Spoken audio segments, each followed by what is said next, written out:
Eh bien, chers auditeurs, bonsoir, Olivier Tornafond, pour une émission à nouveau consacrée aux libertés de circuler, à l'automobile de collection et à l'automobile normale aussi.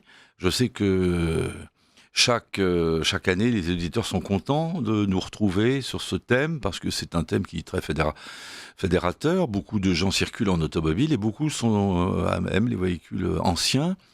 Et j'ai le plaisir d'accueillir de nouveau le commissaire-priseur bien connu Jean-Pierre Ozna, qui a plusieurs études à Fontainebleau, à Versailles et à Paris, non pas avenue de Suffren, avenue de Breteuil, je crois. Avenue de Breteuil. Avenue de Breteuil, voilà. Il y a également Louis Drusset, qui est le chef du département automobile de l'étude Ozna, qui connaît très bien cette question des véhicules anciens. Et puis Marc de Staël, mon assistant, qui a eu la gentillesse de venir nous aider, qui n'est pas encore collectionneur, mais faute de trouver un parking. Mais ça ne saurait tarder, je lui ai trouvé deux très jolies voitures de collection. Je vous ai envoyé une annonce pour une Bentley T, une Daimler Majestic, dans leur jus, on dira, hein, dans leur jus. Voilà, nous verrons cela. Voilà, alors donc, j'ai fait ces émissions toujours au mois de février, parce que c'est à ce moment-là qu'a lieu le fameux salon Rétromobile. Alors je précise d'ailleurs, avant de parler du salon Rétromobile, que nous allons avoir deux émissions sur le thème de l'automobile. Une première émission ce soir consacrée aux véhicules anciens. C'est pour ça que j'ai fait venir Jean-Pierre Ozna et Louis Drusset, véhicules de collection. Et puis demain, la suite de cette émission qui sera davantage consacrée au problème de circulation de tous les véhicules, notamment avec le problème des ZFE, les zones à faible émission, qui reviennent comme un serpent de mer de nouveau, puisque ça a commencé en 2011 cette histoire et c'est toujours pas fini.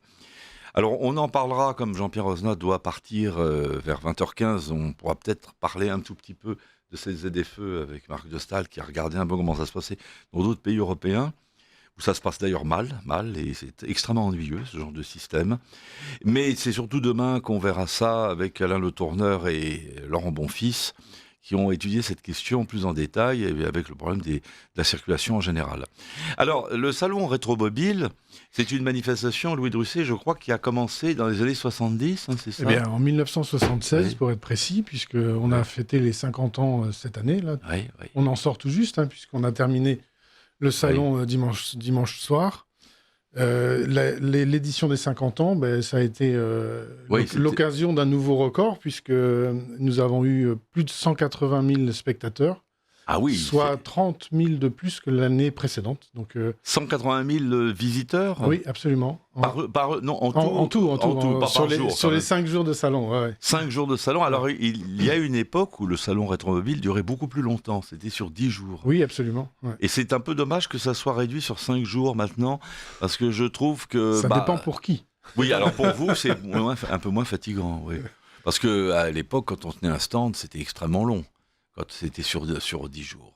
Très, très fatigant. C'est dans l'esprit du temps, puisque tous les salons sont raccourcis d'une manière. Par exemple, les salons de peinture ne durent plus que 3 jours, 4 jours, parce que l'expérience a prouvé que quand un salon dure très longtemps, il y a moins de monde. Alors que quand vous avez une période courte, les gens se disent, il faut que j'y aille, parce que là, maintenant, ça va se terminer dans 3-4 jours. Sans ça, ils disent, j'ai le temps, et ils y vont jamais. Exactement. C'est un peu comme les expositions. Ce qui est vrai, c'est qu'il y a beaucoup d'expositions que j'ai ratées, parce que je croyais que j'avais le temps, et quand j'ai voulu y aller, c'était fini. Exactement. Ça, c'est quand il y a des expositions qui durent 3-4 mois, ça fait ça. On n'y va plus, on n'y va pas. Il y en avait une, par exemple, au musée des arts mécaniques, je sais pas quoi, sur les technologies géniales et révolutionnaires, mais qui n'ont jamais abouti. Comme par exemple la voiture à pattes. Il paraît que ça revient un peu, la voiture à pattes. Parce que la voiture à pattes présente de nombreux avantages, c'est qu'elle permet d'enjamber les obstacles. Ce ne permet pas la voiture à roues. Puis la voiture à pattes, sur des terrains escarpés, est plus stable que la voiture à roues. Bon, vous avez plusieurs vitesses. Vous avez le pas, le trot et le galop. Ouais. Alors, vous pouvez choisir entre 4 pattes et 6 pattes aussi. Oui. La 6 pattes étant plus confortable que la 4 pattes. 2 pattes de longueur différente pour la montagne. Par exemple, quand on veut faire la chasse au Dahu, par exemple. Voilà, par exemple. Alors, cette voiture à pattes avait été inventée dans les années 30 et puis elle a disparu. Parce que l'usure mécanique était assez importante, mais il paraît qu'il y a des constructeurs japonais qui travaillent sur le projet. Et vous n'avez pas vu ça à Rétromobile, là? Non. Pas encore. Non, pas encore. Bon. Alors, il y avait cette exposition donc, sur les inventions géniales qui n'ont jamais abouti. Et par exemple, les premières voitures qu'avait inventé Ferdinand Porsche, qui étaient hybrides, puisqu'il y avait un moteur à pétrole central qui alimentait 4 moteurs électriques dans les moyeux des roues. Et il a travaillé sur ce projet énormément entre 1910 et 1920, avec l'interruption de la guerre de 14. Et il a abandonné ce système, qui est aujourd'hui la voiture hybride, parce qu'il a dit que ça n'est pas rentable par rapport au faible coût du pétrole. Oui. Faible coût du pétrole. Alors voilà, pour en revenir au salon Rétromobile, donc au début, il y avait combien de visiteurs dans les années 70, à votre avis? Oh là là. Ça vous dit quelque chose? Vous étiez trop jeune, j'imagine. Bah oui, parce que moi, je suis de 76, donc en 1976, j'étais... et en février 76, j'étais même pas né encore, donc, vous voyez. Donc non, mais c'est un salon qui a évidemment débuté comme toute manifestation assez modestement, mais qui a pris de l'ampleur assez rapidement, puisque vous savez qu'en France, on aime bien l'automobile, et on aime bien les voitures anciennes. D'où qu'on vienne et de quelques valeurs que possède la voiture, les gens aiment la voiture ancienne. Donc ça a été un succès assez rapide. Et vous en doutez, 50 ans après, quand on voit le succès de Rétromobile, eh ben évidemment... 180 000 personnes, quand même. Évidemment, on sait que le succès ne s'est jamais démenti. Alors, il y a toujours eu, en France, un intérêt pour la collection automobile. Parce que la France est un pays de production d'automobiles ou d'industrie automobile. Je crois que l'Angleterre aussi est un pays de collectionneurs. Alors, l'Angleterre et la France revendiquent chacune d'être le berceau de l'automobile. Oui, mais les Allemands aussi avec Daimler et Benz. Alors, il y en a qui le disent aussi. Oui, parce que finalement, théoriquement, la première voiture à pétrole, c'était une Daimler. C'était une Daimler qui ressemblait d'ailleurs à un peu une voiture à cheval. Mais il y a beaucoup de collectionneurs en Suisse également, et puis l'Italie est un pays d'automobile également. Mais moi, je me souviens d'anecdotes qui pourront amuser les auditeurs, c'est que quand j'étais enfant, on m'a raconté cette histoire. Mon père aimait beaucoup les voitures, hein, et les voitures qui étaient encore ces voitures de collection, qui étaient à l'époque des voitures d'occasion. Hein. Donc il a eu beaucoup de 15 chevaux et de Citroën, de traction avant. Mais il trouvait ça un peu banal. Alors, il a acheté une Ford Mercury, d'abord, et puis il ne l'a pas gardée parce qu'il a acheté une Aston Martin DB2. DB2, et puis ensuite une deuxième, et puis ma mère a eu la bonne idée de tomber enceinte de moi. Donc, ils ont dit, la DB2, et j'avais un frère, mais elle était un peu trop petite, c'était très inconfortable, en fait. Et alors, de même, était un coupé, mais c'était très mal suspendu. Et mon père a dit, je vais chercher une voiture plus grande. Et là, à côté d'ici, au garage de la porte de Saint-Cloud, il y avait un concessionnaire qui vendait déjà des voitures de collection. En 1955, c'était en juin 1955. Et il avait une Bugatti de 1939, 8 cylindres en ligne, à compresseur. Donc, je sais pas si c'était un coupé ou une berline. Je crois que c'était un coupé. Et mon père a été emballé, elle était carrossée par Saoutchik. Et on lui donnait la Bugatti plus 750 000 francs. Anciens, bien sûr. Mais ça veut dire que la DB2, la Aston Martin d'occasion, coûtait 1 500 000 francs. D'occasion. C'est beaucoup d'argent. Hein. Et on lui donnait donc 750 000 francs et la Bugatti. Alors il est revenu ici, boulevard Murat. Ma mère a poussé Léo au cri, elle a dit « Qu'est-ce que c'est que ce machin ? Mais enfin, ça va pas, on va pas rouler là-dedans, elle est ridicule, on dirait qu'elle a une queue de pintade. Enfin, voyons, Paul, tu n'as pas idée. » Bon. Donc, ils ont quand même roulé tout le week-end, ils sont allés au Pré-Cattelan. Et puis, finalement, il a renoncé, il l'a ramené pour acheter une voiture américaine avec laquelle il a eu tous les ennuis du monde, d'ailleurs. Et le type lui a dit « Ah, vous n'en étiez pas digne. » Quand même. Alors, ça veut dire que 750 000 francs, c'était le prix d'une Bugatti de 1939. Je ne connais pas bien les Bugatti, vous connaissez peut-être mieux que moi. C'était le prix d'une 15 chevaux Citroën, traction avant, neuve, oléopneumatique. Oui. C'était donc l'équivalent d'une voiture qui coûterait aujourd'hui, on va dire 70 000 euros à peu près. Hein, une voiture de luxe française aujourd'hui, haut de gamme. haut de gamme, qu'est-ce que ça coûte 60, 70 000 euros à peu près? Oui, c'est environ. 60, ouais, c'est ça. Donc on pouvait avoir une Bugatti pour l'équivalent de 60, 70 000 euros. Et toute sa vie, il a regretté cette voiture. Toute sa vie. Et on m'avait dit, quand j'avais 10 ans, c'était donc 60, 66, 67, oh là là, maintenant, elle vaudrait une fortune. Elle vaudrait une fortune, quel dommage de ne pas l'avoir achetée. Olivier, il faut que vous rachetiez une Bugatti maintenant pour défendre la mémoire de votre papa. Surtout que les prix ont baissé. Au lieu que ça vaille plusieurs millions d'euros, ça vaut plus que quelques centaines de millions d'euros. Ça a baissé, c'est le moment de les acheter. Oui, c'est comme les Hispanos, ça a bien baissé aussi. Mais alors, deuxième anecdote, qui montre que la voiture de collection, c'est quand même quelque chose, un peu comme le marché de l'art, en fin de compte. 10 ans plus tard, en 1966, notre voisin, Philippe Luit, achète une Ferrari, prototype Super America de 1959. Et alors, mon père vient dire « Ah, le fils Luit s'est acheté une Ferrari, oh là là !» Je suis sûr qu'il va être embêté avec cette voiture. C'était une voiture somptueuse. Et 2 ans après, effectivement, le fils Luit a été très embêté avec cette voiture parce qu'il n'avait pas les moyens de l'entretenir, il n'y avait pas de réparateur dans la région de Fontainebleau, elle était toujours en panne, ils n'arrivaient jamais à régler le V12, enfin c'était... Il l'a mise en vente 10 000 francs en 68. En 10 000 francs, il l'avait payé 10 000 francs, et donc il la revendait 10 000 francs. Et c'était un samedi, et mon père dit « Ah, tu sais, le fils Luit, il revend sa Ferrari. » Et mon frère dit « Tu sais, papa, je me demande si tu ne devrais pas l'acheter, parce que ce truc-là, un jour, ça vaudra quelque chose quand même. » Oh, mon père dit « Ah, je me lance pas là-dedans. Ah là là, c'est une bête à chagrin. Ah, ça, je laisse ça à d'autres. Ah, non. » Il ne l'a pas vendu 10 000 francs. Personne n'en voulait, c'était en mai 68. Personne n'en voulait. Et il l'a gardé et il l'a vendu 30 000 francs en 73. Il était très content. Sauf que 10 ans après, le type qui l'avait acheté 30 000 francs l'a vendu 300 000 francs. Et maintenant, la cote de cette voiture, je crois que c'est autour de 30 millions d'euros. Voilà. Ça, c'est la collection automobile. Alors, je rappelle, chers auditeurs, qu'il y a eu un record absolu des ventes aux enchères avec la Mercedes 300 SL-R. Absolument. Qui s'est vendue, je crois, en 2022-2023. En 2022. Ouais. 135 millions d'euros. 135 millions d'euros. Ouais. Est-ce que c'est l'étude d'Osna qui a vendu ça? Je m'en rappellerai, mais ça ne doit pas être moi, non. Surtout quand il y a 20% de frais, c'est bon. C'est dégressif. On arrive à 19% à la fin. C'est un peu comme l'imposition des plus-values. Ça décline que très très lentement. Vous savez, il y a beaucoup plus de gens qui perdent de l'argent sur les voitures de collection que des gens qui en gagnent. Oui. Donc c'est quand même...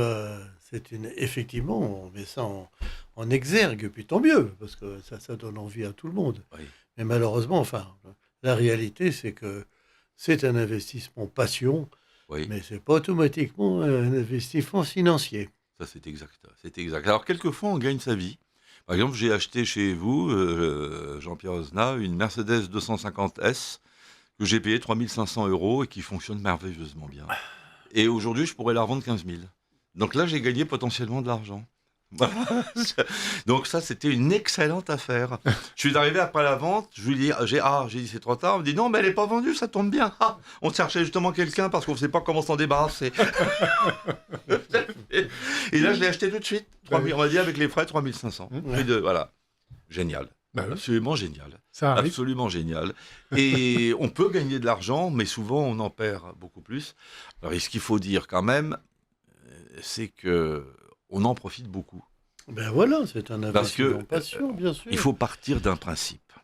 Moi, je roule quand même beaucoup. Je passe plusieurs heures par semaine dans ma voiture. C'est comme chez moi. Or, je ne sais pas si ça vous fait le même effet, à vous, Louis, ou à vous, Jean-Pierre. Dans les voitures modernes, je me sens pas bien.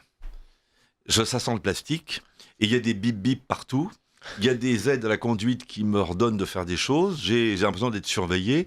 J'aime pas les volants, on dirait des grosses saucisses de veau caoutchoutées. Je trouve que c'est laid et il n'y a pas de plaisir. Ah oui. Ça fait pas de bruit, c'est pas amusant. Voilà, c'est pas j'aime mon avis. pas ça. Non, mais on peut, chacun a bien sûr mais dans une voiture moderne, je m'ennuie et je n'aime pas. Alors, moi, je vais jusque dans les années 90 quand même. Hein. Ah, c'est ce qui est déjà pas mal. Mais c'est déjà rare hein, pour un collectionneur d'aller si loin. Souvent, c'est trop moderne pour moi, j'arrête aux années 70, 60-70. Mais le mieux pour moi, c'est les années 50-60. La Jaguar Mark II dont on parlait, la Bentley et la Rolls Silver Cloud par exemple. Alors je vais reparler de rétromobile, mais il y a eu une très très belle Bentley S3 qui a été vendue chez Maître Osna au mois de novembre, hein. Superbe. Ah oui. Oh là là, un prix sur toute concurrence. Alors c'est drôle parce que là encore, j'en ai parlé partout autour de moi cette voiture. Tout le monde dit « Oh non, en ce moment, ça vaut plus rien, on n'en veut plus, non. » Bon, donc elle s'est vendue à vil prix, il faut le dire. Hein. 29 000 sans les frais. Oui, 30 000, je crois. Oui. 30 000, ouais. C'est ça, 29 000. 29 000 sans les frais, parce qu'il la mettait à 35 à peu près avec les frais. Une voiture dont la cote est 50-60 000 à peu près aujourd'hui, à mon avis. Hein, y a la cote, non. Bah si, quand on les cherche à en acheter une, c'est ce prix-là. Elle s'est vendue 35, c'est son prix. Oui, mais si vous voulez acheter la même, dans le même état, chez un marchand, ça ne sera pas ce prix-là. Chez un marchand, c'est pas pareil, c'est sûr. Oui, mais même quelqu'un qui veut vendre de gré à gré. Non, mais vous savez, chez un marchand, vous avez un service après-vente, vous pouvez payer en plusieurs fois, c'est tout à fait différent de la vente aux enchères. Une garantie. Garantie. Ou un échange même avec une autre voiture. Un échange, oui, c'est sûr. Et alors cette auto, elle a été vendue, alors bon, j'en ai parlé à tout le monde, et puis alors maintenant quand tout le monde, je dis à quel s'est vendu ce prix-là, ah mais non, mais pourquoi tu nous l'as pas dit, mais enfin, mais je l'aurais acheté tout de suite, ah mais enfin fallait me le dire, mais j'ai insisté, j'ai envoyé des photos même, voilà, ça c'est la collection. Alors dans les années, ensuite le salon rétromobile n'a cessé de se développer au fur et à mesure. Oui, bien sûr, le salon a commencé dans un je saurais même pas vous dire, je me souviens plus, vous savez, maître. La Bastille. À la Bastille, voilà. Mais c'était dans un chapiteau, c'était comment? Non, c'était au pied de... Alors c'était dans un... Oui, effectivement, c'était au pied de l'Opéra Bastille, qui n'existait pas du reste à l'époque. Il devait y avoir un grand hall à cet endroit-là. C'était couvert. C'était encore la gare du chemin de fer de la Petite Ceinture. Oui, c'était une marque Nicolosi qui avait comment été à l'origine de ça. Oui. Ah oui, c'était le terminus de la ligne qui passait sur le viaduc de l'avenue Daumesnil. C'était ça, c'est là que ça aboutissait. L'arrivée à la gare était la Bastille. C'est la gare de la Bastille. C'était sûrement ça. Et là, il y avait combien de participants à cette époque? C'était déjà un très très très beau salon. Et tout de suite, il a été récupéré à la porte de Versailles. Enfin, les premières éditions, c'est à la Bastille. Oui, et ensuite c'est passé porte de Versailles dans les années 80. Et ensuite à porte de Versailles, et c'est une époque où on trouvait des voitures à des prix tout à fait accessibles, des voitures dans tous les états. Aujourd'hui, c'est tout à fait différent. C'est un marché du luxe. Alors, il y a aussi quand même, au Salon Rétromobile, du moins jusqu'à l'année dernière, parce que là, je n'ai pas vu cette année, il y avait une partie qui était consacrée aux voitures à moins de 20 000 ou moins de 30 000 euros. 30 000. Voilà. C'est toujours ça. C'est toujours. Et ça, c'est pas mal, ça. Ouais. Écoutez, cette année, il n'y avait pas grand-chose dans ce hall. L'année dernière, le hall 4. Il y avait pas mal de trucs bien. Ah oui? Notamment, il y avait une Mercedes 300 SE-L de 1972, superbe, qui m'avait beaucoup tenté, mais le problème, c'est que quand on est collectionneur, on ne peut pas tout acheter. On devient, à la fin, on a un stock énorme et on ne sait plus que faire. Donc on est obligé de se restreindre ou de revendre, mais toujours, quand on revend, on a toujours mal au cœur parce qu'on a peur de revendre à perte, puis c'est des tracas, etc. Et alors, l'étude Osna était déjà représentée dans les années 70 sur les salons? Non, je pense que nous avons commencé à avoir un stand à Rétromobile dans les années 80, 90. Ouais. Et alors, est-ce que ça attire la clientèle? Ça permet... Alors, vous organisez des ventes quand même, là? Alors, nous, on n'organise pas de vente pendant cette semaine, mais ce phénomène rétromobile est un phénomène extrêmement important pour la place de Paris, puisque la place de Paris est devenue l'épicentre du centre de la voiture de collection. Ah, oui. Et que c'est la raison pour laquelle des maisons de vente aux enchères anglaises, et je vous dirai deux mots sur les ventes aux enchères des maisons anglaises, qui me paraît un peu particulier, Mais donc, tout le monde vient pendant cette semaine. Et cette année, vous aviez des marchands qui ont sorti des voitures extraordinaires. Oui. Et parce qu'on se dit que tous les collectionneurs du monde entier qui sont acheteurs de voitures, mais à 500 000, à 1 million et voire à 10 millions d'euros, font le déplacement pour être à Paris à ce moment-là. Un petit peu la Fashion Week de la voiture de collection. Et donc, pendant une semaine, vous avez tous les grands collectionneurs. Et c'est pour ça que les maisons de vente étrangères viennent à Paris faire leurs ventes. Alors, elles viennent faire leurs ventes à Paris d'une façon un peu particulière, puisque elles sont en France, mais ne le sont pas. C'est-à-dire qu'elles amènent leurs acheteurs, leurs vendeurs, leurs voitures, les hôtesses, qu'on fait venir d'Angleterre ou des États-Unis qui ne parlent pas un mot de français. En plus, oui. Et la vente est faite en anglais, les étiquettes sont en anglais, et vous avez une espèce de bulle anglaise dans laquelle ces gens viennent faire leur vente aux enchères. Pourquoi venir à Paris ? Parce qu'ils profitent de la place de Paris, parce que justement tous les collectionneurs viennent en même temps et qu'il y a 5 ventes aux enchères en même temps. Il y a quand même des collectionneurs français qui viennent acheter dans ces conditions. Alors, vous savez, les collectionneurs français au-dessus d'un certain prix, il y en a beaucoup moins, monsieur. Très, très moins. Vous n'êtes pas sans savoir que la France a perdu un peu sa place parmi les collectionneurs les plus importants. Donc, vous avez des acheteurs du monde entier, mais beaucoup d'Américains. Et donc, ils viennent pour cette concentration. Mais alors, ils pourraient être dans le désert du Sahara, ça ne changerait rien du tout, parce qu'ils ne s'occupent pas du tout des Français. La vente n'est pas faite en français. Je ne pense pas qu'il y ait un acheteur. Et alors, quel genre de voiture vend-on des Duesenberg? Alors, aujourd'hui, on est plus dans la voiture semi-moderne. C'est-à-dire qu'aujourd'hui, les acheteurs qui dépensent des millions d'euros pour des voitures importantes sont plutôt acheteurs de voitures des années 2000. Ah oui oui, 2000, 90. Donc ce que nous appelons dans le jargon alors il paraît qu'ils ne veulent pas qu'on parle anglais ici, mais on appelle ça les Young Timers. Oui, absolument. Les Young Timers sont les voitures qui ont moins de 30 ans, qui sont collectionnables, mais sans avoir atteint les 30 ans d'âge. Maintenant, vous avez des voitures relativement modernes qui ont 30 ans, puisque le temps passe. 96. Le temps passe. Par exemple, la Jaguar XK8 dont on parlait, elle est de 96, on peut la mettre en carte grise de collection.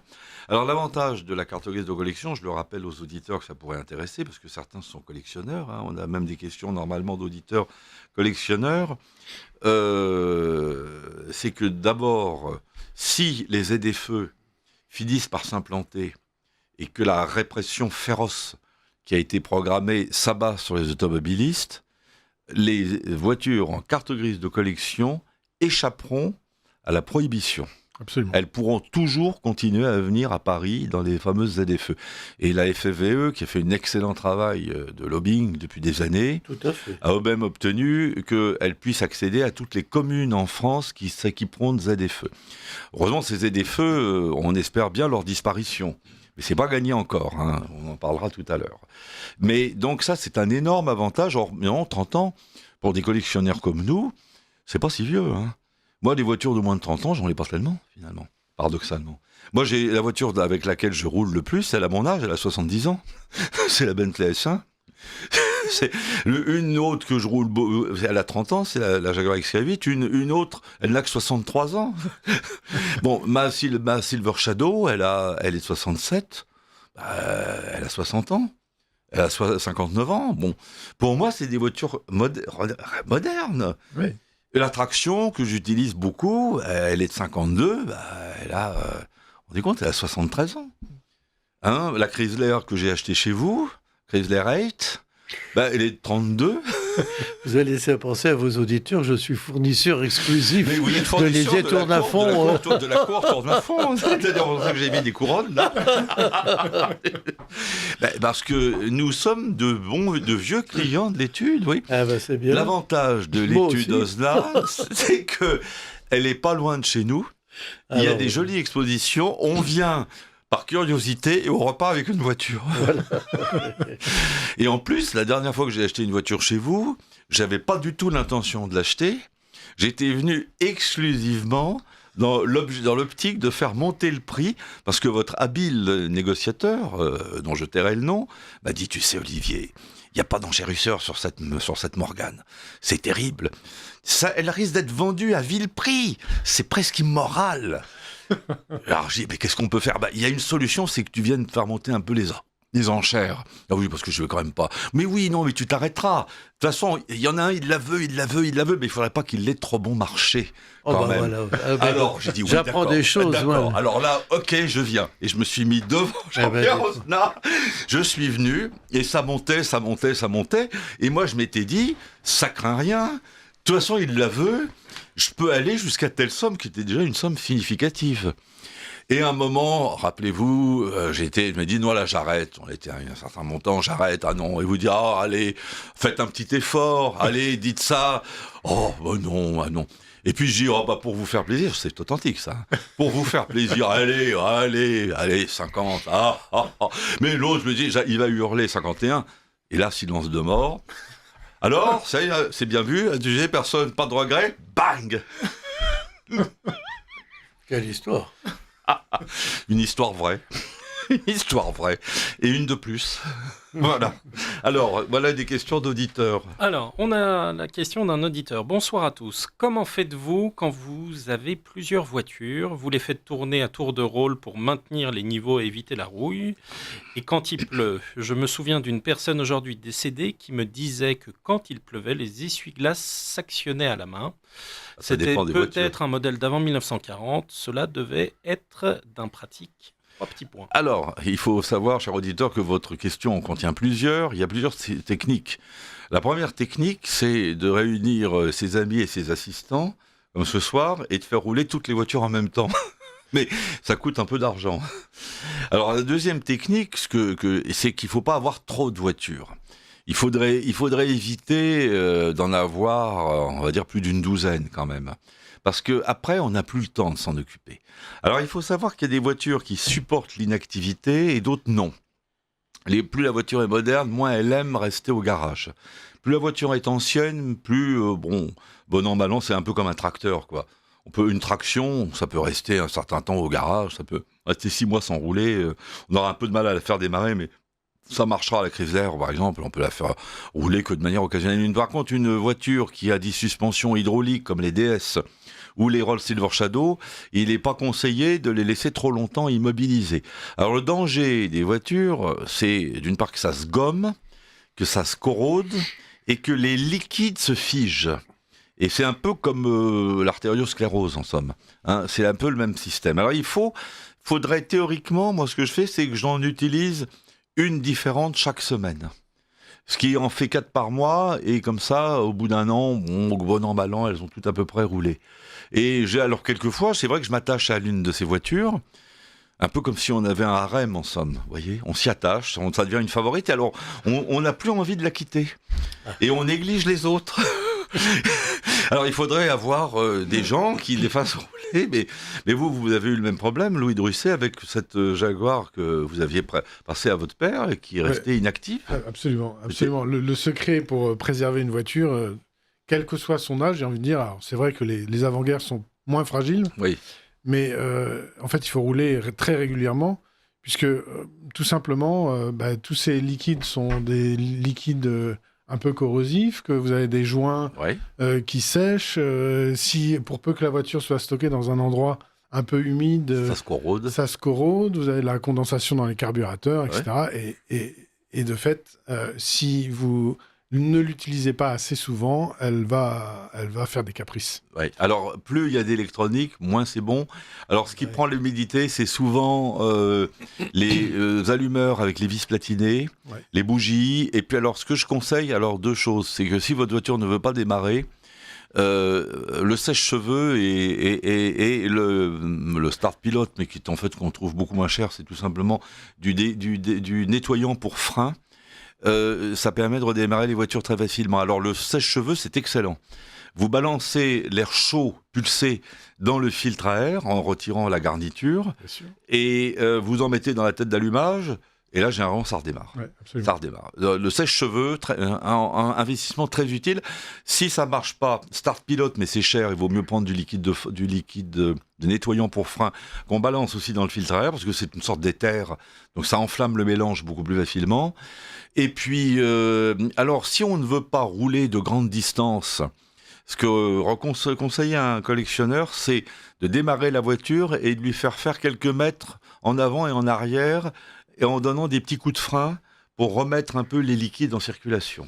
Oui, c'est le minimum. Mais oui, minimum. Mais enfin, bon il vaut mieux rouler quand même un peu avec. 20 km. Surtout que même si votre moteur chauffe assez vite et facilement, l'huile de boîte, par exemple, met beaucoup plus de temps à chauffer. Oui, c'est ça. Et donc, c'est mieux de rouler parce qu'il faut que tout prenne bien la température. Et... Voilà. Je crois que le mieux, c'est de changer toutes les semaines. Il faut s'en servir. Il y a 52 semaines, donc vous pouvez théoriquement avoir 52 voitures. Absolument. 52. Non, mais moi, je les arrive à les hésiter toutes. Il y en a certaines, malheureusement, je ne roule pas assez. C'est épouvantable. Ouais. Et c'est vrai que ça s'abîme. C'est embêtant comme tout, ça.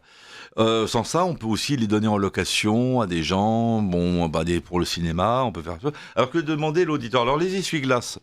Il faut savoir qu'avant la guerre, avant la guerre de 14, les essuie-glaces étaient encore manuels, mais il y avait souvent même pas de toit. Donc la question des intempéries, c'est un peu comme si vous êtes à bord d'une barque sur la mer.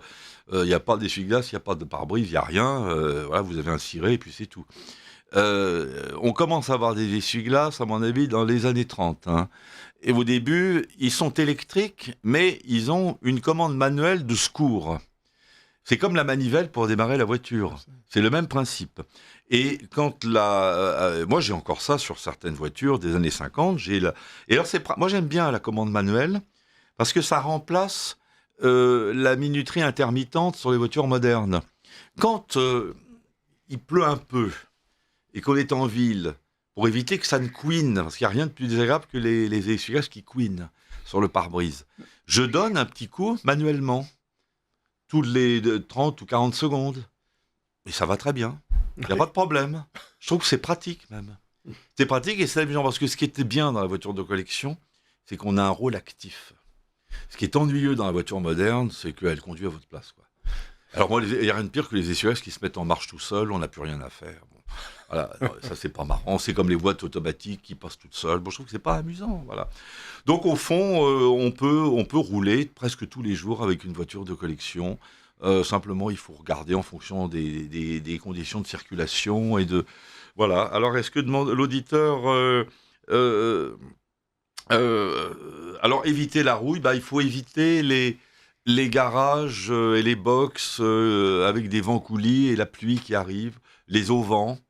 Alors, je vais vous raconter encore une anecdote. J'ai acheté encore une voiture chez vous il y a quelques années, qui était une Silver Race, dans le sens Silver Race. Et cette voiture qui a été carrossée par Freston & Webb, qui avait appartenu au colonel Bailey et qui avait été conduite par Harold Wilson, socialiste, premier ministre socialiste de la reine Elisabeth. Harold Wilson, dans les années 60, c'était sa voiture de fonction. Je l'ai achetée après la vente parce que d'abord il y avait un bruit dans le moteur, les gens s'étaient dit on le sent pas ce truc-là.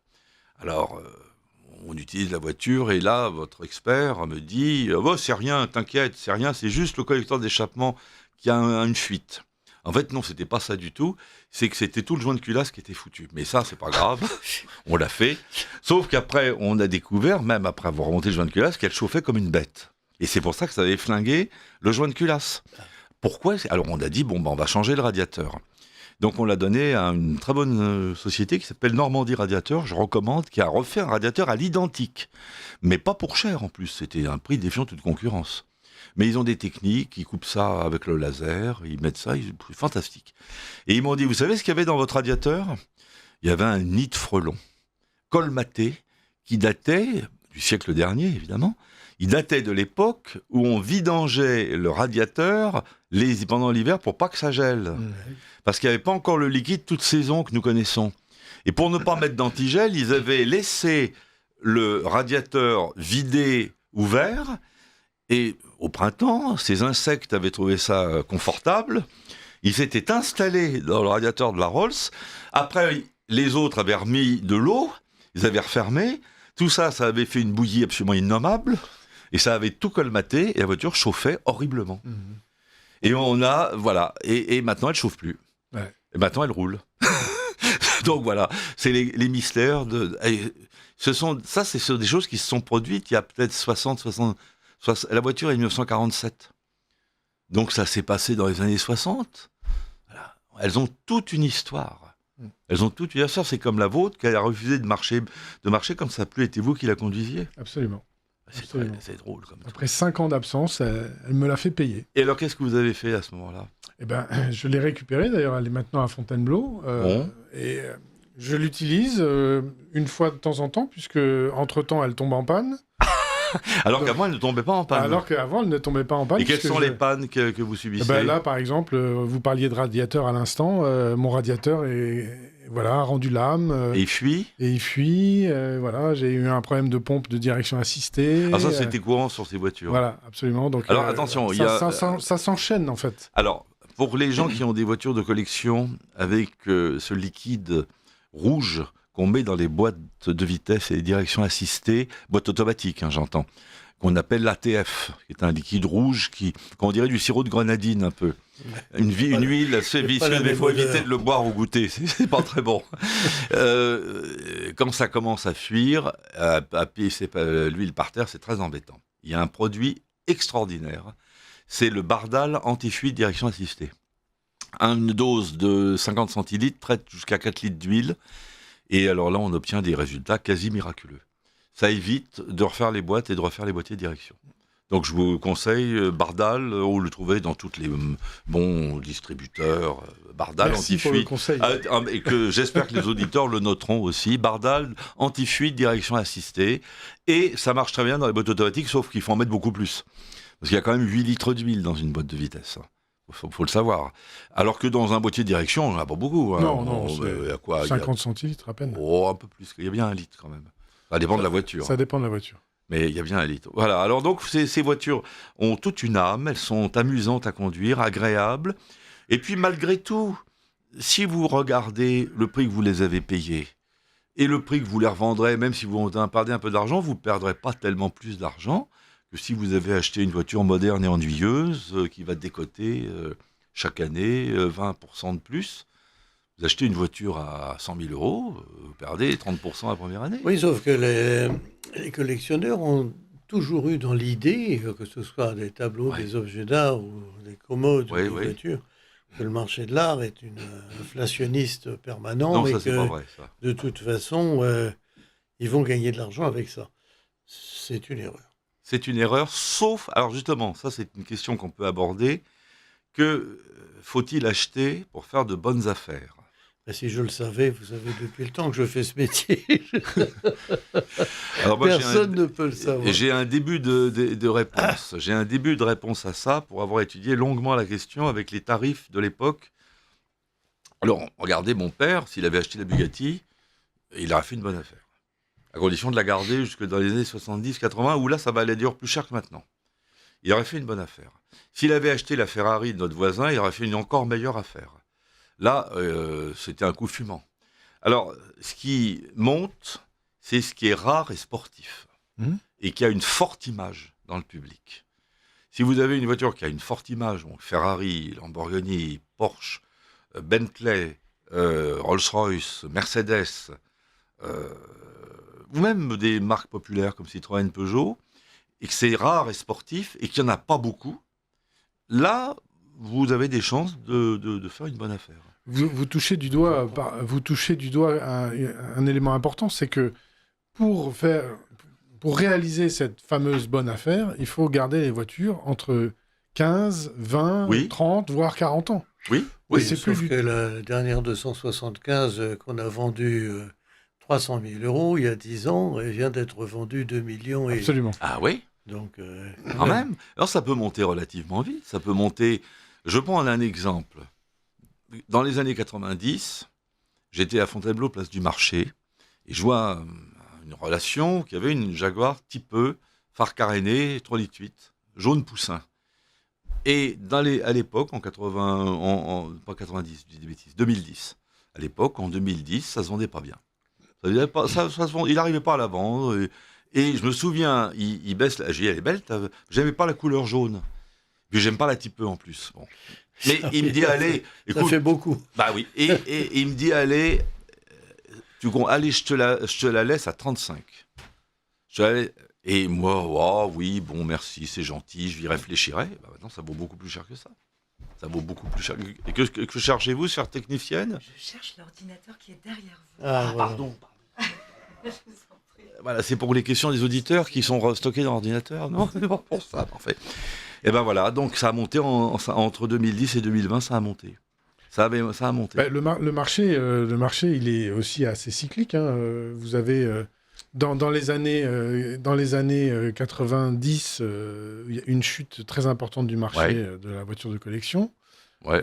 Et puis c'est remonté très très sensiblement les années suivantes pour exploser complètement dans les années 2015, 2017, 2018, où on a monté beaucoup, oui. Où ça a monté beaucoup, où c'est même devenu un vrai marché, un placement. Un vrai marché spéculatif. Oui. Aujourd'hui, on est redescendu à des niveaux beaucoup plus raisonnables, à part évidemment quelques exceptions et quelques marques qui continuent à faire rêver les gens, mais d'une manière générale, le marché est beaucoup plus raisonnable aujourd'hui. Les prix sont très fluctuants et on assiste aussi à quelque chose de très important, c'est qu'on assiste à un changement de génération dans les collectionneurs. Et ce dont on parlait tout à l'heure sur les résultats des ventes de rétromobile, par exemple, montre que les voitures de l'immédiate après-guerre jusqu'aux années 60-70 sont des voitures qui baissent en valeur, alors que les voitures des années 70 à 90 sont en train de monter. Ah oui. Et donc, ce qui est intéressant... Oui, parce que le public qui s'intéressait à ces voitures disparaît. Absolument. Oui. Il se raréfie. Exactement. Et les nouveaux collectionneurs qui ont 40 ans, 50 ans, ont des souvenirs automobiles qui sont bien plus récents que leurs parents, évidemment. J'ai du mal à me mettre à la place de ces gens-là. Ils aiment donc le plastique Ils aiment ce qui les ont fait rêver. Ils aiment avant tout la vitesse. Ouais. Et peut-être qu'ils aiment aussi une certaine fiabilité, tenue de route et performance qu'on avait moins... Parce que les voitures ont commencé à être très fiables à la fin des années 80. Oui. Enfin, les vrais collectionneurs qui mettent vraiment beaucoup d'argent dans les voitures sont des gens qui font des compétitions, qui roulent, qui mettent leur voiture sur les pistes, et qui prennent des risques, tu restes sur des voitures à plusieurs millions d'euros et qui n'hésitent pas à les mettre sur une piste au risque de les accrocher. Mais c'est ça, le vrai collectionneur très très très aisé, c'est celui qui cherche la voiture de course. Oui, c'est ce qu'on disait, rare et sportif. Et pour s'en servir. Rare et sportif. Alors j'ai identifié 3 types de cotes. Vous avez beaucoup de voitures qui avaient une valeur, un prix considérable. Je prends par exemple la Rolls-Royce Silver Shadow. En 1969, la Rolls-Royce Silver Shadow coûtait 148 000 francs. Nouveau, genre c'était nouveau francs là. 69, c'était là à peu près, on va dire que c'était à la moitié, un peu moins de la moitié d'un appartement à Paris. Puisqu'un appartement dans le quartier de l'Étoile se vendait entre 300 et 350 000 francs. Au quartier de l'Étoile. Donc une Silver Shadow coûtait à peu près la moitié d'un appartement parisien, on va dire d'une centaine de mètres carrés.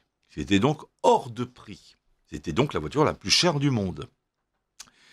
Aujourd'hui, la même Rolls-Royce Silver Shadow 1968, vous allez avoir beaucoup de mal à la vendre 25 000 euros, beaucoup de mal. Si elle est en conduite à droite, vous ne la vendrez pas, en conduite à gauche peut-être, et 30 000, c'est le bout du monde. Oui. Donc, la décote est monstrueuse, elle est descendue complètement, et d'ailleurs, c'est pas mal non plus, parce que ça veut dire que c'est la Rolls du pauvre. Tout le monde peut s'en payer une. Elle coûte le prix d'une voiture de gamme moyenne. Sauf que l'entretien est un peu plus coûteux. Un peu plus coûteux, mais pas tellement plus coûteux. Et puis alors une Rolls, ça... Alors, il y a l'image de marque. Impeccable. On ne peut pas se permettre d'acheter une Rolls dans un état moyen. C'est pas ça. Pour tirer une charrue, ça fait... Mais quoi qu'il y a bien des gens qui ont tiré des charrues avec une Hispano Suiza dans les années 50. Hein. Oui, Jean-Pierre, je vous laisse partir parce que je sais que vous êtes pressé. Bon, mais donc, ça, c'est le premier... À bientôt. Le premier type de voiture, c'est celui-là. C'est la voiture qui a une valeur, on va dire, résiduelle. Et il y en a énormément de voitures comme ça. Vous prenez par exemple une Nissan Cédric, ou non, c'est pas une Nissan, c'était des 6 cylindres diesel des années 70-80, ça vaut quelques milliers d'euros, c'est des très bonnes voitures. Hein. C'était Nissan Cédric ou je ne sais plus, la Cédric. C'est une 6 cylindres, extrêmement agréable à conduire.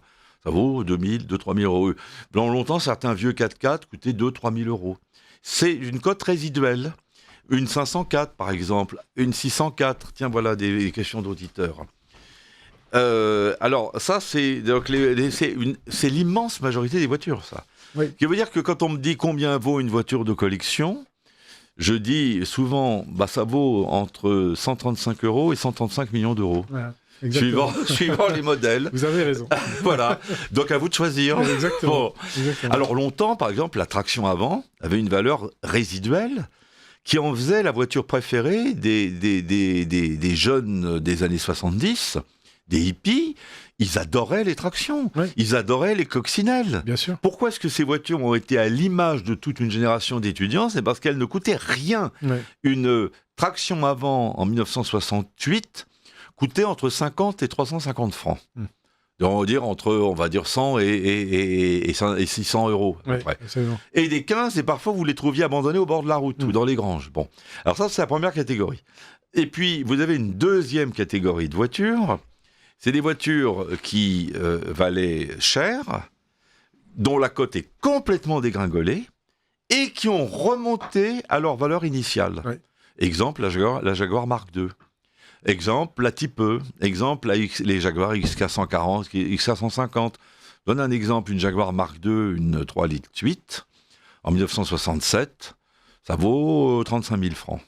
35 000 francs, on sait que 35 000 francs, ça fait à peu près la même chose. Ça représente à peu près 38 000 euros de 2002. 38 000 euros de 2002, ça vous fait aujourd'hui, avec l'érosion monétaire, 45 000 euros. Exactement le prix d'une Jaguar Mark II. Elle a retrouvé son prix d'origine.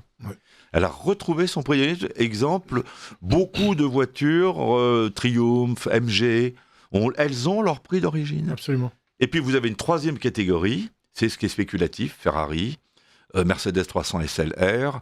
Alors là, vous avez eu une décote aussi, c'est remonté, et puis après, c'est monté de manière exponentielle, et on arrive à des dizaines ou des centaines de millions d'euros. Absolument. Voilà. Alors le tout, c'est d'arriver à trouver... alors là, il y a un bobino qui va passer juste avant les questions. Passons le bobino. Vous appréciez cette émission ? Alors aidez Radio Courtoisie à en produire d'autres. Rendez-vous sur soutenir.radiocourtoisie.fr. Merci d'avance. Alors maintenant, cher Marc, lisez-nous les questions des auditeurs. Alors, il n'y a que 3 questions. Ah bon, c'est quoi ? C'est de la publicité ? Mais justement, c'est un auditeur qui nous propose une publicité. Bonsoir, le liquide de frein absorbe l'humidité et son point d'ébullition diminue, ce qui risque de créer des bulles à l'échauffement et donc de supprimer le freinage, ceci à partir de 2 à 3% d'eau.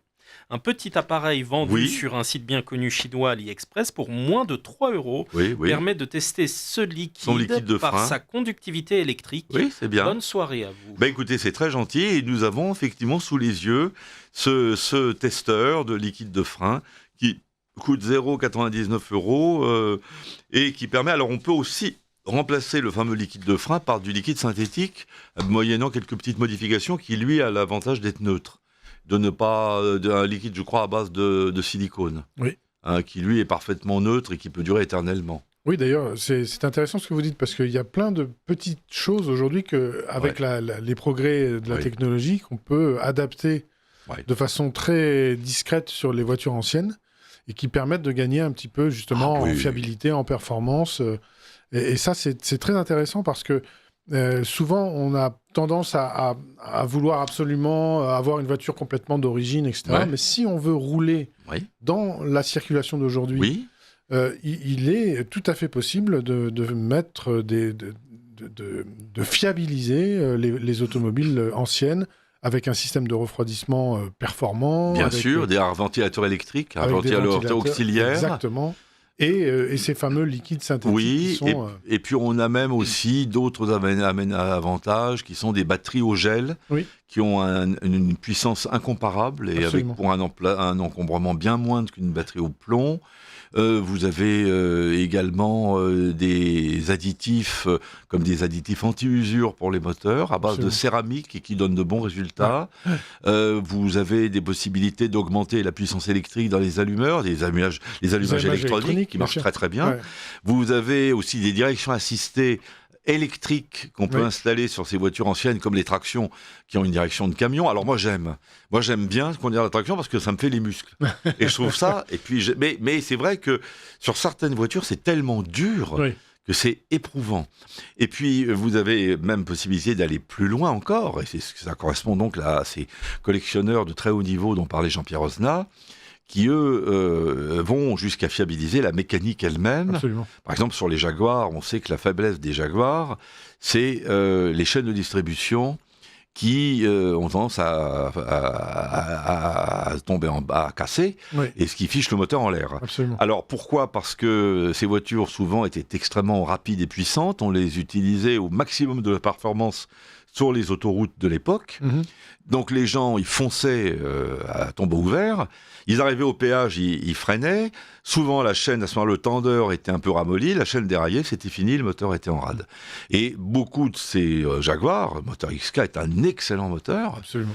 On peut le fiabiliser considérablement. Absolument. On peut le fiabiliser considérablement. Fiabiliser un moteur, ça coûte autour de 10-15 000 euros. Si vous utilisez votre Jaguar tous les jours, vous pouvez la rendre aussi fiable qu'une Peugeot des années 70. Absolument. Et vous roulerez tout le temps avec. Oui, tout à fait. Et sachant qu'il y avait certaines Jaguars qui étaient d'une fiabilité exceptionnelle, on n'a jamais su pourquoi, mais on pense que c'était les ouvriers qui buvaient plus ou moins sur la chaîne. Il ne fallait pas assembler après le déjeuner. L'ouvrier polonais qui buvait 1 litre de vodka par jour, il faisait de moins bonnes Jaguars que l'ouvrier, je sais pas, irlandais, qui était sobre, lui. Alors, question suivante d'un autre auditeur, ici peut-être un message un peu plus nostalgique. Bonsoir messieurs, à vous écouter je pense à un feuilleton, L'homme à l'hispano, qui passait en 1980 sur Antenne 2, dans les amours des années folles, avant le journal de 13h, et introuvable de nos jours, même sur l'INA. Belle émission de passionnés. Merci, cher auditeur, ça nous fait grand plaisir de l'évocation de ce feuilleton que vous avez peut-être connu, L'homme à l'hispano. J'en ai entendu parler, mais effectivement, comme l'auditeur le précise, je n'ai jamais retrouvé des épisodes. Parce que une Hispano Suiza, c'est un monument. Hein. Absolument. C'est une belle voiture. Absolument. Combien est-ce qu'il faut compter pour avoir une belle Hispano, 6 cylindres En 6 cylindres. En V12, c'est très cher quand même. Oui, le 12 cylindres en ligne, parce que c'est pas un V12. En ligne. 12 cylindres en ligne, la Hispano Suiza. Ah oui, la vache. Donc, impressionnant. Là. En fait, il y a... les Hispanos, c'est comme toutes les avant-guerres. Malheureusement, les collectionneurs d'avant-guerre se raréfient. Les prix. Oui, enfin, il y a bien quelques jeunes que ça amuse. Pas. Des jeunes de 70 ans comme moi, je veux dire. Sûrement, certainement. Ah bah oui, des comme vous, certainement. Parce que je comprends que des vieux de 100 ans, ils n'ont plus la force, mais un jeune comme moi.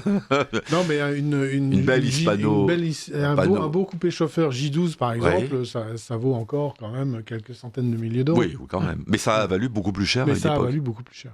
Dans les années 80, ça valait beaucoup plus cher. Absolument. Et une Bugatti, il faut compter combien pour avoir une Bugatti ? Alors, les Bugatti, il y a eu aussi une explosion des prix ces 15 dernières années. Là, on ressent aussi une petite baisse de régime dans les valeurs des Bugatti. Mais c'est une marque qui reste quand même très mythique et très désirée. Donc, et désirable. Et désirable. Mais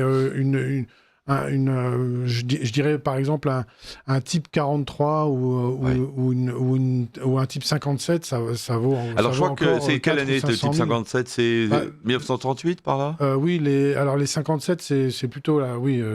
Alors celle de mon père, ça devait être une 57. Carrossée par South Chic. Oui, tout à fait. Alors je crois que c'était un coupé et elle vaudrait quand même de l'argent. Oui, ça vaut.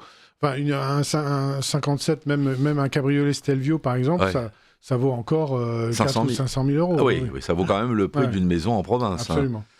Alors mon père l'a regretté et mon père a dit mais j'ai raté le coche parce qu'il a eu une idée rétrospectivement. Vous savez, c'est toujours après qu'on sait ce qu'il aurait fallu faire.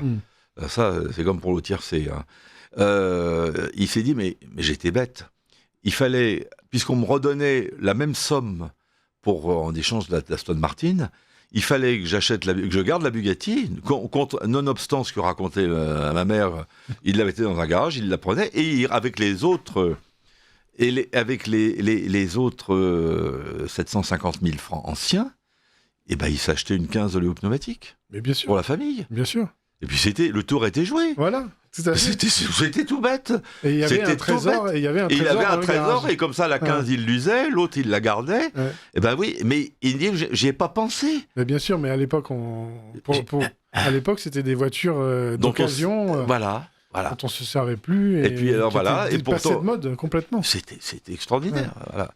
Alors continuons les questions des auditeurs. Alors, question suivante. Quel carburant mettez-vous dans ces guimbardes ? Existe-t-il des motifs artistiques, art déco ou autres dans les voitures anciennes ? Et le cuir des sièges est-il toujours de qualité ? Alors pour les 3 questions, le carburant, on peut mettre à peu près tout ce qu'on veut, à condition que ça ne soit pas du diesel, sauf si c'est un véhicule diesel. Mais vous pouvez mettre du Super 95, ça marche parfaitement bien. Vous pouvez même mettre du Metz 95 E10, ça va. Vous pouvez mettre du 98, ça marche parfaitement. Il est conseillé, toutefois, pour des voitures qui sont de cette époque, si vous n'avez pas de siège de soupape renforcé, de mettre soit l'additif au potassium, mais moi j'en suis pas ravi, je trouve que ça fait chauffer le moteur, ou alors mieux, de mettre à peu près 3 pour 1000 d'huile de motoculteur dans le carburant, parce que ça lubrifie les sièges de soupape. C'est ce que conseillent d'ailleurs les utilisateurs de Ferrari. Une proportion de 3 pour 1000, ce qui représente à peu près un déci, un petit verre de vin, un déci pour 30 litres d'essence à peu près. De cette huile rouge qu'on met dans les tondeuses à gazon et les débroussailleuses. Hein. Oui. Des huiles qui se mélangent au carburant. Donc 3 pour 1000. Alors ça marche très bien. Les voitures de collection des années 90 et 2000 peuvent parfaitement fonctionner à l'éthanol. Dès lors qu'elles ont un calculateur qui reconnaît l'éthanol. Alors les grosses cylindrées, comme les Jeep Grand Cherokee, fonctionnent parfaitement à l'éthanol. Ouais. J'ai des vieilles Jeep Grand Cherokee 4x4, elles marchent toutes à l'éthanol, donc de l'alcool, du bioéthanol. Toujours, elles n'ont marché qu'à l'éthanol. La Jaguar XK8 que j'utilise marche aussi bien à l'éthanol qu'à l'essence plombée. Par contre, j'ai une surconsommation quand j'utilise l'éthanol. Oui. C'est-à-dire qu'au lieu d'avoir une consommation de l'ordre de 12 litres au 100, en moyenne, j'ai une consommation qui est de 17 litres au 100 avec l'éthanol. Parce que l'éthanol a un indice beaucoup plus élevé et brûle beaucoup plus facilement. Donc Alors voilà. Alors donc, pour ça, c'est pour les voitures à injection. Pour les voitures maintenant qui sont à carburateur, il y a une société à Courbevoie qui s'appelle l'Atelier 46 qui fait une adaptation pour mettre la voiture à l'éthanol. La seule chose, c'est qu'il y a des transformations, il faut changer les cuves. Il faut changer, je crois, aussi un certain nombre de durites, parce que l'éthanol est corrosif. Et il faut changer le point d'allumage, et il faut changer aussi la richesse du mélange. Donc, il y a des réglages. Parce que là, une fois que ça a été équipé, alors ça marche. Et puis, il faut un réchauffeur pour que le mélange soit toujours à 11 degrés. Sans ça, il s'allume mal. Oui, absolument. Moyennant quoi, ils ont fait marcher des Austin Hillet, des Jaguars, tout marche parfaitement à l'éthanol. Mais l'ennui, c'est que si vous n'avez plus d'éthanol et qu'il faut remettre de l'essence, vous êtes embêté. Oui. À moins d'avoir une petite citerne d'éthanol derrière vous.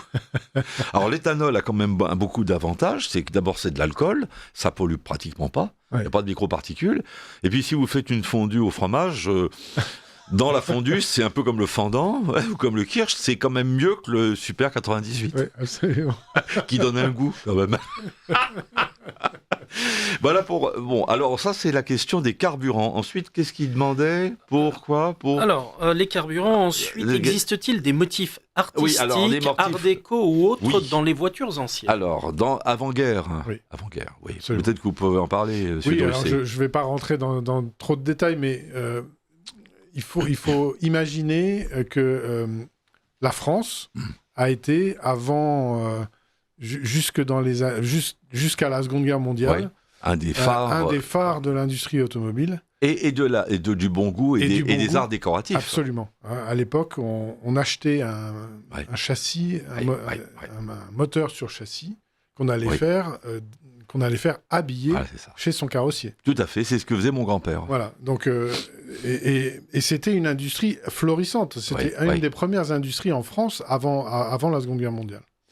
Et dans ces catalogues de carrossiers, qui étaient de vrais couturiers, en fait, il y avait la possibilité effectivement, d'ajouter des accessoires, comme par exemple des bouchons de lampe. Voilà, qu'on trouve à Rétromobile d'ailleurs, en cristal, de la lique par exemple. Exactement, des motifs. avec des motifs purement art déco. Oui. Des cendriers, dans les boiseries intérieures, notamment des coupés chauffeurs.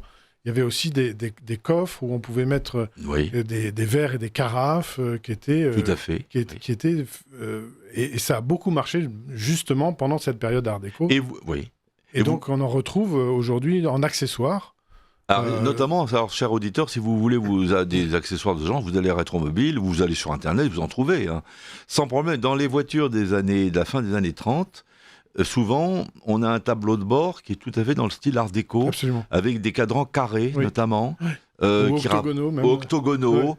Et chez Panhard, par exemple, chez Delage, et beaucoup chez Hotchkiss. Beaucoup d'Hotchkiss des années 50 ont gardé ce style. Hotchkiss, c'est une très bonne marque française, d'excellentes voitures. De La Haye. Mon grand-père avait fait carrosser une Delage avec une carrosserie extrêmement décorée, notamment par la Bourdette, je crois, excessivement lourde. Le problème, il appelait ça ma rapide Delage. Le problème, c'est qu'ils n'ont pas réussi à monter la côte de Saint-Germain et ils ont été obligés de descendre parce qu'elle était trop lourde. Et le chauffeur a continué. Ils ont continué à pied. Ils étaient furieux. Et c'est alors que mon père a dit à mon grand-père, ça suffit de ces voitures qui n'avancent pas. Il faut que tu t'achètes une voiture américaine. Il a acheté une Chrysler 8 comme celle que j'ai achetée chez Vetrosna, qui elle avait un 8 cylindres en ligne et qui enfin marchait bien. D'ailleurs, cette voiture est allée jusqu'à Saint-Moritz à Sils-Maria. Ils ont descendu le col du Julière en 1935.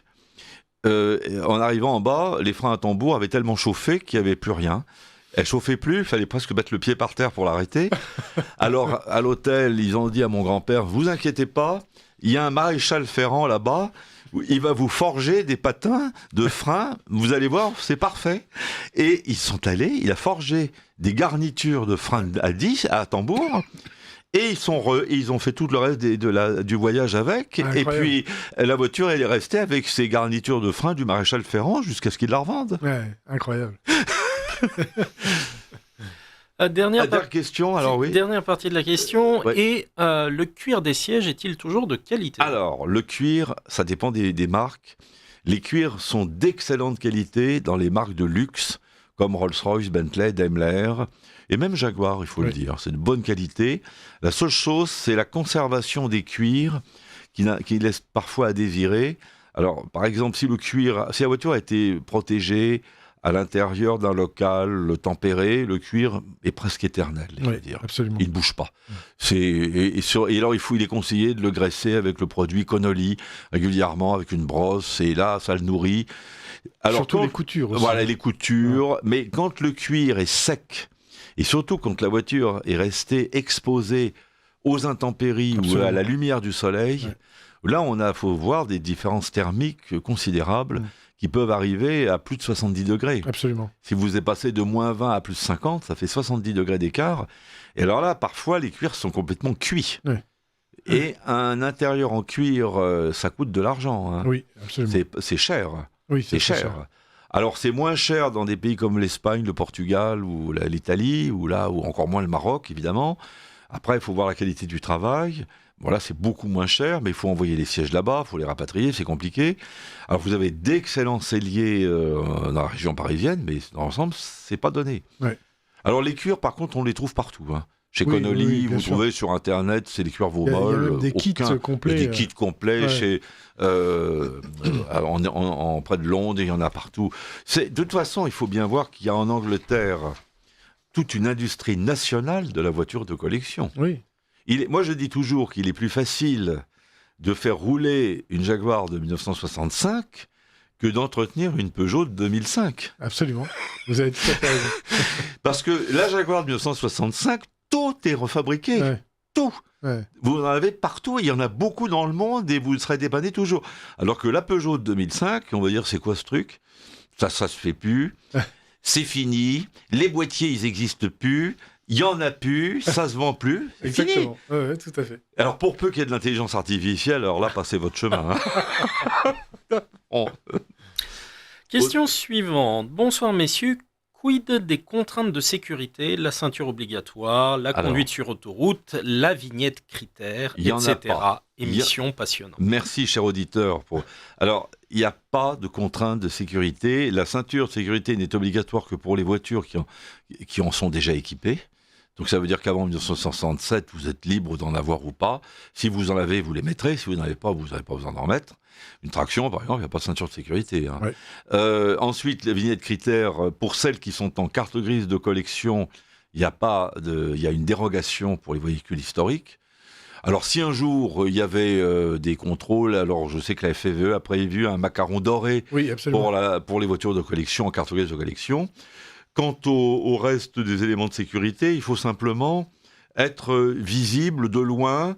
Donc les avant-guerres et les voitures des années 50 qui ont des tout petits catadioptres rouges derrière, minuscules et très peu visibles, il est recommandé, mais c'est pas obligatoire, il est recommandé de mettre des choses plus gros, un peu plus gros. Alors j'avais un ami qui avait une Bentley R-Type de 1953 que j'ai failli acheter d'ailleurs.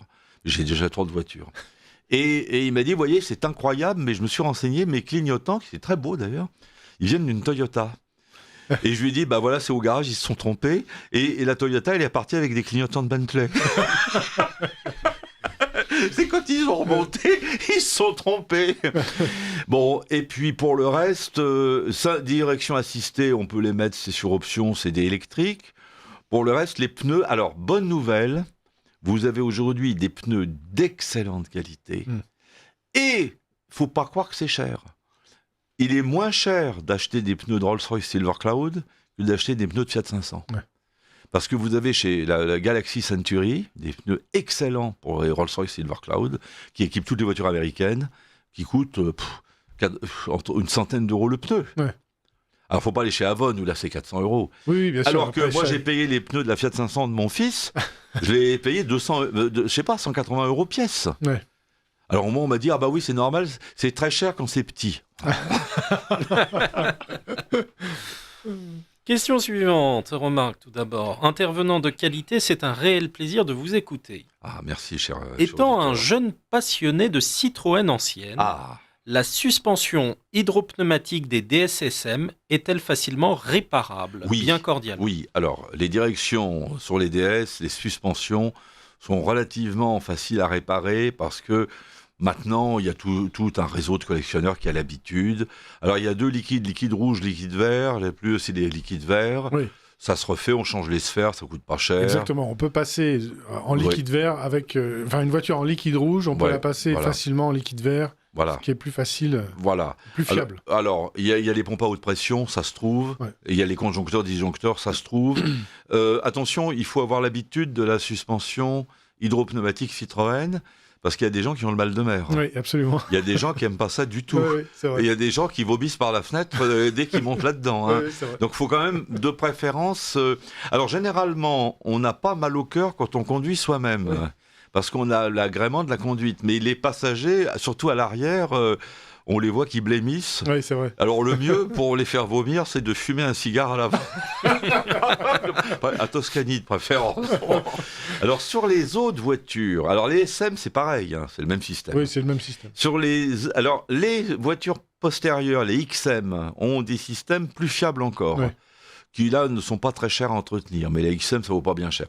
Sur les Silver Shadow, Bentley T et Corniche, Rolls-Royce Corniche, les anciennes, c'est les voitures très lourdes qui ont le même système mais uniquement à l'arrière parce que c'est un peu comme une 15H. Là, ça coûte cher. Parce que c'est Rolls-Royce et que tout. Et puis une voiture très lourde, les accumulateurs de pression sont chers, les pompes à haute pression sont chères. Une réfection totale de suspension pour une Rolls-Royce Silver Shadow, une Rolls-Royce Corniche des années 60, 65, 70. 75, il faut compter 10 000 euros à peu près. 10-15 000 euros. 10-15 000 euros parce que c'est des voitures 2 tonnes quand même. Bien sûr. Alors après, si vous êtes intéressé par des Rolls plus récentes et plus abordables, les Silver Spur, qui sont des voitures pas très jolies parce qu'elles ont des phares carrés, alors ça fait un peu voiture d'émir, vous voyez.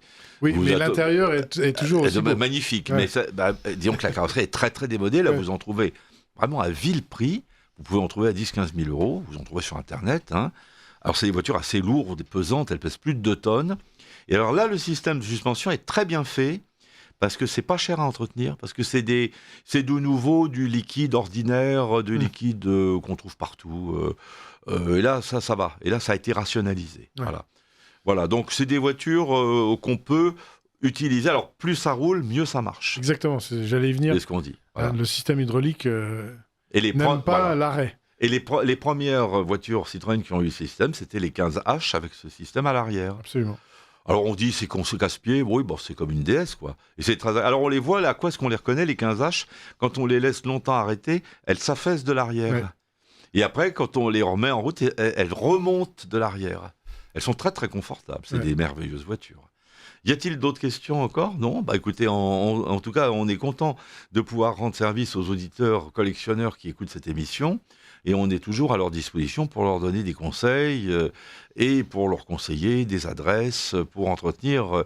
Mais il faut savoir qu'une voiture de collection, si elle est bien entretenue et si c'est une voiture qui est populaire, comme les grandes marques Mercedes, Jaguar, Rolls-Royce, Bentley, et même Daimler, c'est des voitures BMW aussi, vous pouvez rouler quasiment éternellement avec. Bien sûr. Et vous l'entretiendrez bien plus facilement qu'une berline d'il y a 15-20 ans.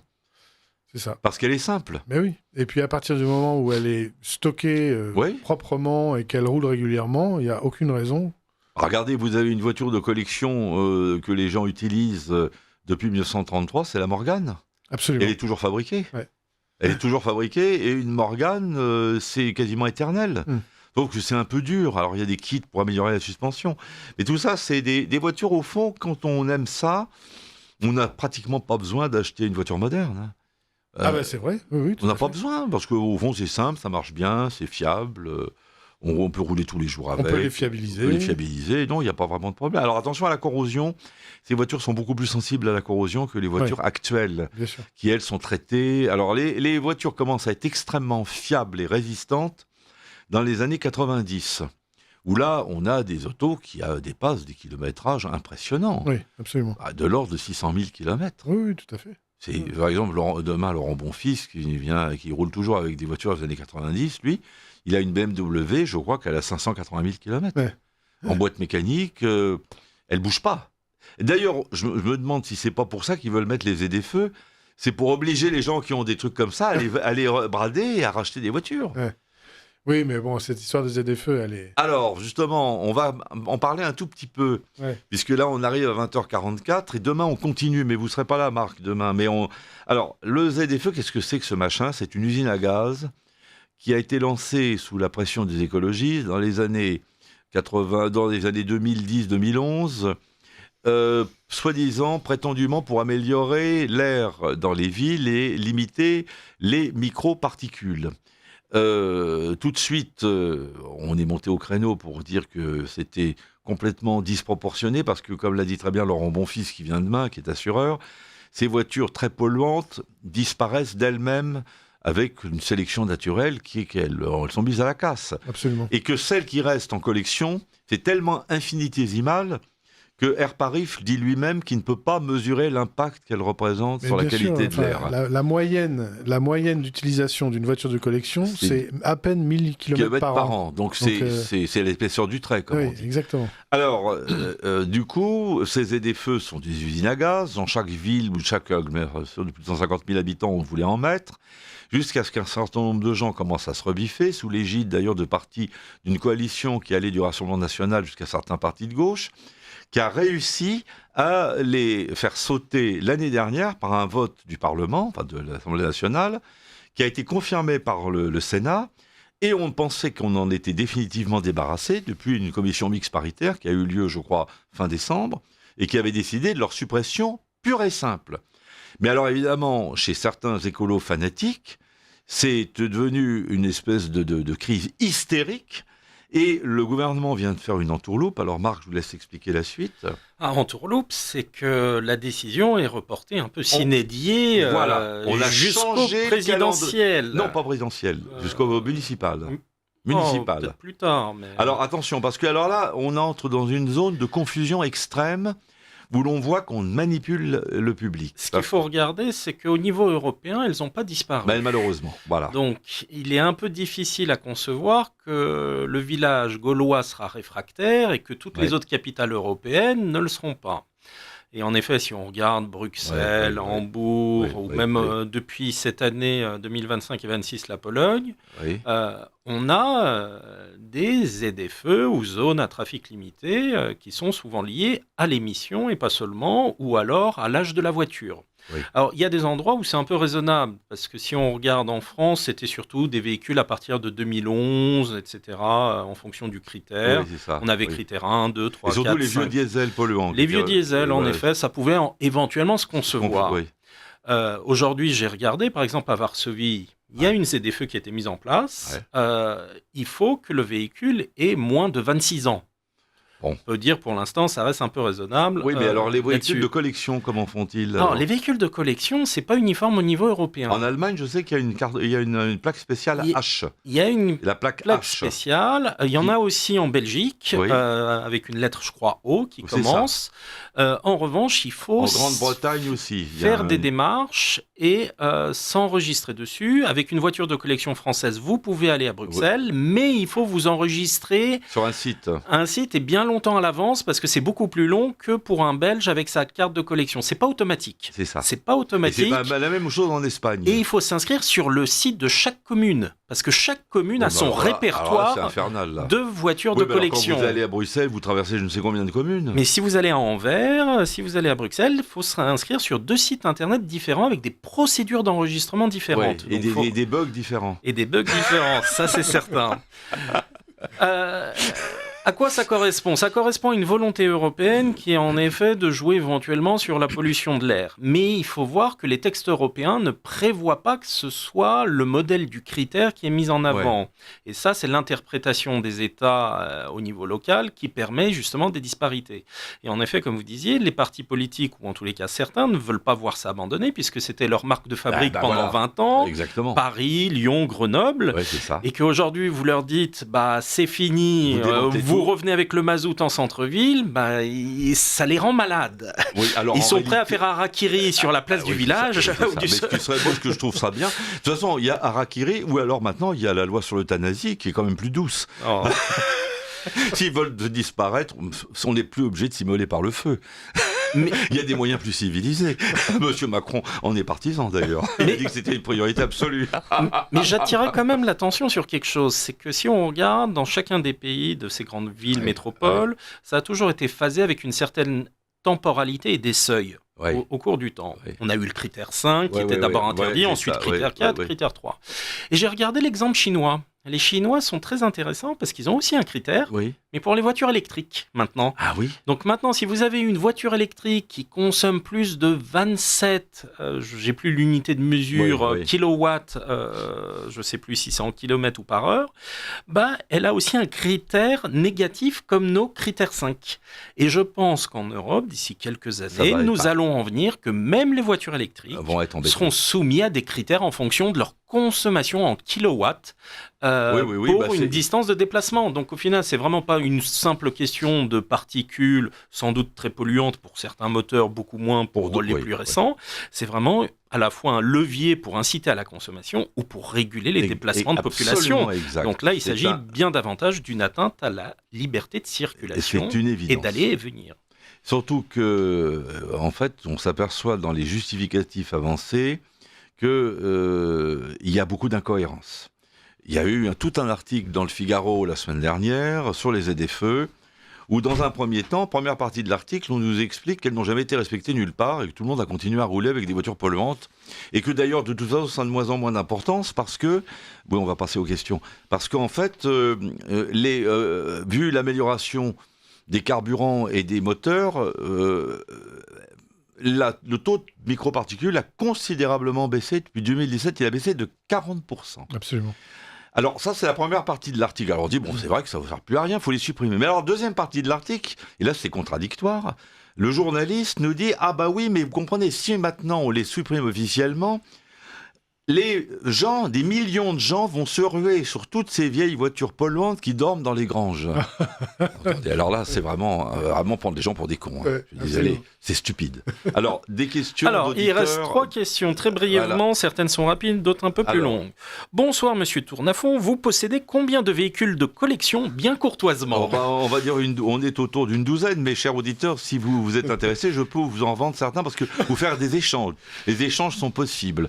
Tout ce qui est Bugatti, Hispano m'intéresse. Il n'y a pas de problème. Alors, un autre auditeur. Bonsoir à tous. Pouvez-vous prendre l'autoroute avec des voitures anciennes ? Mais excellente émission. Aucun problème. Vous pouvez prendre l'autoroute, mais si vous avez évidemment un fardier de Cugnot, il faudra peut-être mieux rester sur la bande d'arrêt d'urgence. Si vous avez une Dodion Bouton de 1910, c'est pas la voie idéale. Vous avez les autoroutes, il faut rouler dans une tranche qui est de on va dire 110, 130 à peu près. Beaucoup de gens roulent avec des voitures de collection à 110, 120, 130, sans aucun problème. Là où c'est un peu plus problématique, c'est pour des tractions 11 chevaux, par exemple, qui ne dépassent pas 105 km/h. Là, l'autoroute est un peu stressante. Oui. Mais il n'y a pas de restriction particulière à l'usage. Il n'y a pas de restriction. Sauf que c'est long. C'est long. Mais si vous avez une MG de 1970, vous roulez à 150... Mais dans une voiture de collection, on aime bien prendre les routes. On aime mieux prendre les routes, mais c'est vrai que par moment, il faut prendre l'autoroute pour se déplacer vite. Quoi. Oui, tout à fait. On peut, par exemple, la Jaguar XK 150, on peut rouler très bien à 135, 140, sans aucun problème. Oui, c'est des voitures qui étaient faites pour rouler à 200 tout le temps. Hein. Ouais. Elle faisait les 24 heures du Mans, quand même. Absolument. Dernière question. Bonsoir à tous. Les assurances tic-tel quand il s'agit d'assurer une voiture ancienne. Alors, demain, cher auditeur, vous aurez la réponse à cette passion passionnante. Il y a des assurances spécialisées, voitures de collection, qui sont infiniment moins coûteuses que les assurances classiques. Alors, si vous allez prendre un assureur classique, ça va vous coûter de l'argent parce que l'assureur n'a pas l'habitude et qu'il va vous proposer un contrat qui n'est pas avantageux. En revanche, si vous allez dans des compagnies spécialisées qui font des assurances historiques, et je donne l'exemple de Passion Assurance, puisque demain nous recevons son directeur, son directeur général, qui est Laurent Bonfils, là vous aurez des tarifs dégressifs, de telle sorte qu'au bout d'un certain nombre de voitures, même l'assurance est quasiment gratuite, on vous assure votre flotte. Absolument. Alors ça coûte entre 1 000 et 2 000 euros dans l'année, c'est moins cher que votre chauffage,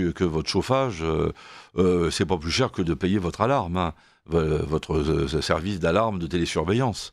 Oui, c'est pas du tout cher, non. D'autant que justement, ces assureurs spécialisés tiennent compte du très peu de kilomètres et d'une utilisation restreinte. Évidemment, quand vous avez 12 voitures de collection, il n'est pas habituel de rouler avec les 12 à la fois. Ouais. Sauf à vouloir faire un défilé en ville. Parce qu'il faut trouver 11 chauffeurs. Ouais, c'est pas facile. Donc en réalité, on a des assurances qui sont très avantageuses. Et maintenant, il y a beaucoup de compagnies d'assurance qui le font. Il n'y a pas de problème. Alors certaines sont plus exigeantes que d'autres. Il y en a qui ne veulent pas, par exemple, que la voiture ait été modifiée. D'autres qui s'en fichent. Alors, il y a des assureurs plus ou moins exigeants, plus ou moins pointilleux. Les assurances sont d'ailleurs beaucoup moins chères en France que dans d'autres pays. En Suisse, elles sont très chères encore. En Suisse, les assurances sont chères. Alors, demain, nous reprendrons la question des ZFE parce que c'est une question quand même qui est très intéressante et importante.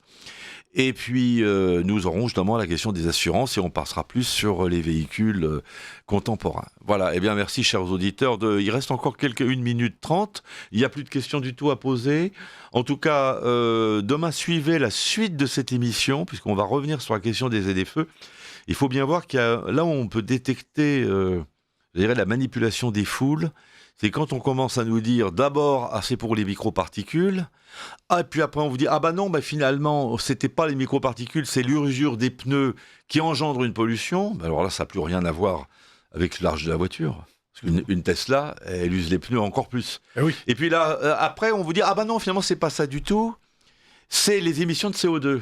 Alors là, c'est encore plus bidon, parce que vous émettiez du CO2 au fin fond de la Picardie ou place de la Concorde, CO2, il va partout. Oui. Ça n'a aucune importance. Ouais. Si on devait empêcher les émissions de CO2, c'est toutes les voitures anciennes qu'il faudrait interdire. Donc ça n'explique pas pourquoi on les interdit dans les villes. Ça n'a pas de sens. Donc on sent que ce truc-là est mal fait, que c'est en réalité, comme l'a très bien dit Marc, idéologique et avec des arrière-pensées. Voilà le gros problème des législations contemporaines qui sont manipulées par des groupes de pression et qui souvent essayent de cacher par des principes prétendument moraux ou écologiques une volonté bien réelle de porter atteinte aux droits de propriété, aux libertés, et tout simplement à la qualité de vie. Parce qu'il y a des gens qui ne supportent pas que les gens soient contents. Ouais. Je sais pas, ça fait partie de certaines catégories de personnes, ils ne supportent pas que les autres soient heureux. À bientôt, à demain soir, chers auditeurs.